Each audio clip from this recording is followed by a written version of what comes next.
top pretty quickly. Right, assuming, and it's an assumption, and I know there are Republicans at home watching saying we will prove you wrong, but I called into this state, and inside the Romney campaign, they'll push back a little bit. They don't push back hard. They expect because of the Latino vote, and this is a conversation we're going to be having for weeks and weeks and months inside the Republican Party. They expect because of the Latino vote that one will stay blue. That will put the president at 262. Wolf, Colorado would be enough to put him over the top. Even if he couldn't do that, we don't expect him to win Missouri. Any one of these would put him over the top. At the moment, he's ahead in Ohio. That's 18. At the moment, he's ahead in Florida. That's 29. Let's switch the map and we come over here and look at, just see where we're looking at it right here. Again, Ohio would put the president over the top at 71%. Governor Romney's still in play. That is very, very close. But when you look at places, what's out? A lot of the vote that's out is right there in Cuyahoga County. That's the president's territory. Some of the vote that's out is down here in Franklin County. That's the president's territory. So if you're looking for a Mitt Romney comeback strategy, can it happen here in Ohio? It's unlikely to find it there. And Wolf, as I go back to you, I'll also just show the Florida number one more time. A narrow but stubbornly consistent lead for the president in battleground Florida as well. John, we have another projection to make right now. They're coming in pretty quickly. Let's take a look.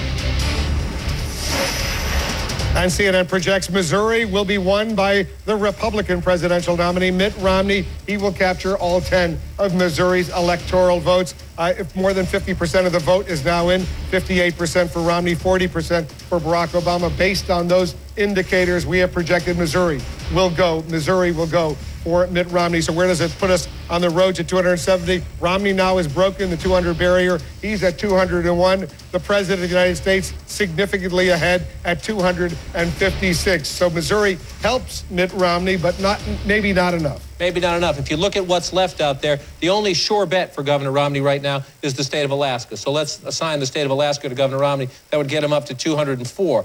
Then you look at the map right here, and at the moment, the president is favored in Nevada. The president is leading in Colorado. The president is leading in Florida. The president is leading in Virginia. And last time I looked, Governor Romney, and let's switch maps, was leading, but just narrowly in Virginia. So you're looking at the map right here. Let's just do this before we switch maps.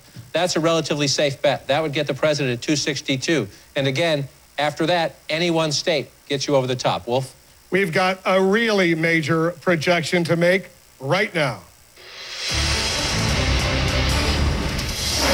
CNN projects that Barack Obama will be reelected president of the United States. He will remain in the White House for another 4 years because we project he will carry the state of Ohio. By carrying Ohio, he wins re-election. The president of the United States defeats Mitt Romney in this at this time right now.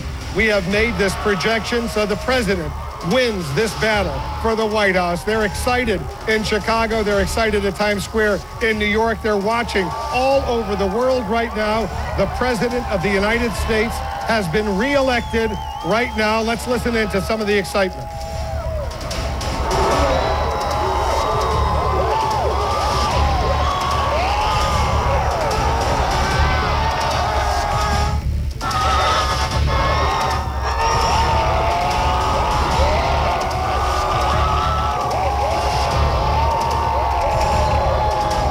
So you can see the Empire State Building now has turned blue because that is our projection. The President of the United States has won re-election.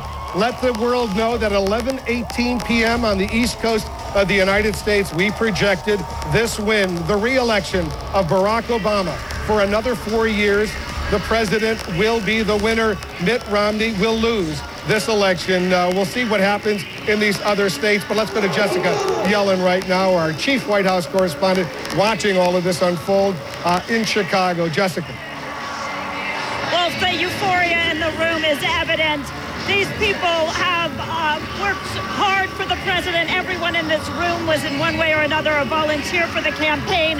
While this was a very different kind of campaign from 2008, what is not different is the kind of coalition the president put together to re-elect him.